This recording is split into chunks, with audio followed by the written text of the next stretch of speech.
Hello, everybody. This is Steve Yoder. Welcome to week 5 in Legal Studies 457, 557 here in the spring of 2023 at the UAB Collat School of Business. This week we will be looking at business organizations, a very important topic for all of you who will become CPAs or accountants, because for many of you, business organizations will be your clients, or the owners of those organizations will be your clients. Here is the answer to the first of 2 extra credit questions for the second exam. The company that was fined by the Securities and Exchange Commission for taking an overly broad view of what was a sale of the goods that they sold was Under Armour. Here are the learning activities for business organizations, 4 chapters from the textbook and 2 sets of class slides. Note that not all of chapter 33 will be covered. Most will be.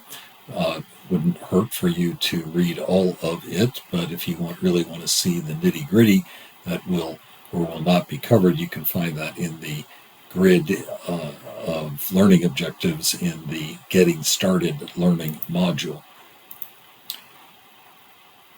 Traditionally, there were 3 forms of business organizations that a new entrepreneur or even a seasoned entrepreneur could choose from: sole proprietorship, partnership, and corporation.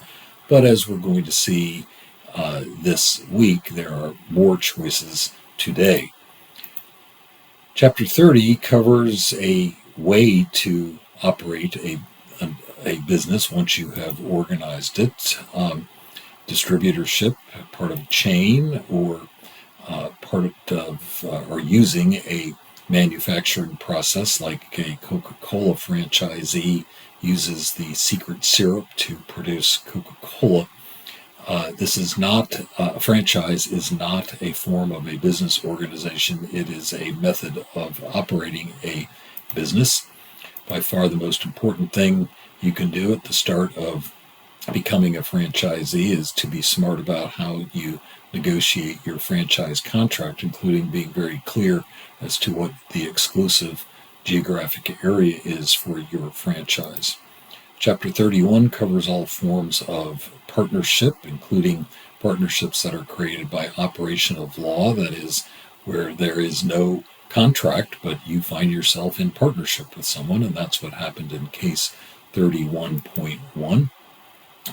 Limited liability partnership is a form of partnership that's been around for about 40 years, generally used by professionals, physicians, accountants, lawyers. It gets the best of both worlds: no tax at the entity level, at the LLP level, but the individual partners have some protection from personal liability. The law firm that I used to be affiliated with, Balch and Bingham, LLP, is a limited liability partnership. Limited liability companies have exploded in popularity over the last 40 or 50 years. Again, they have the best of both worlds, both limitation on personal liability, but also a flow-through for tax purposes. I have created my own LLC, Stephen A. Yoder LLC, for my consulting activities. Chapter 33 covers the various forms of corporations that are out there, public and private. S corporations, named after subchapter S of the Internal Revenue Code, less common today than they were before the creation of limited liability companies. Many community banks are organized as S corporations.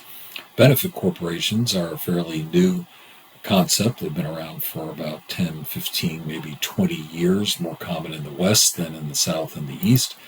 But we have one right here in Birmingham, and for those of you who've made it this far in this set of slides, this particular slide is going to be the subject of a question in the question pool for the second exam.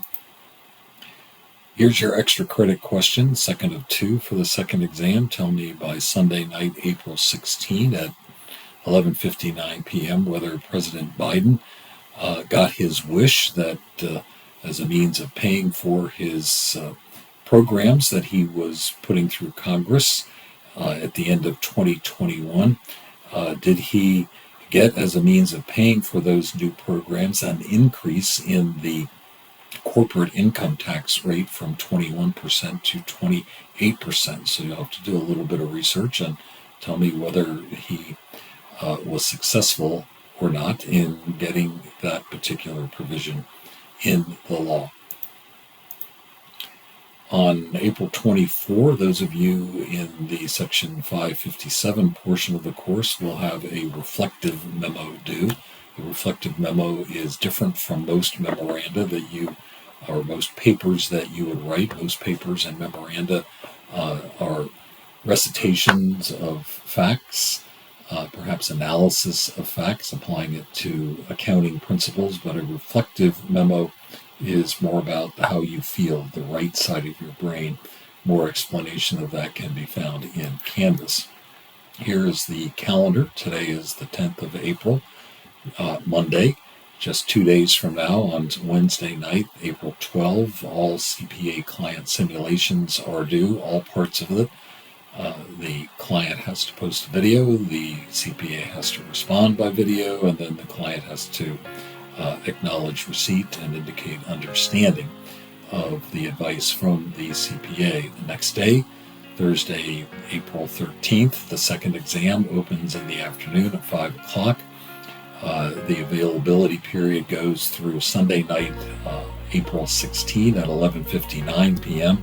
And sometime during that period, you have to find 75 consecutive minutes. You can't start and stop.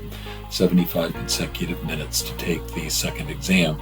There are also 2 quizzes that are available until Sunday night, the 16th as well.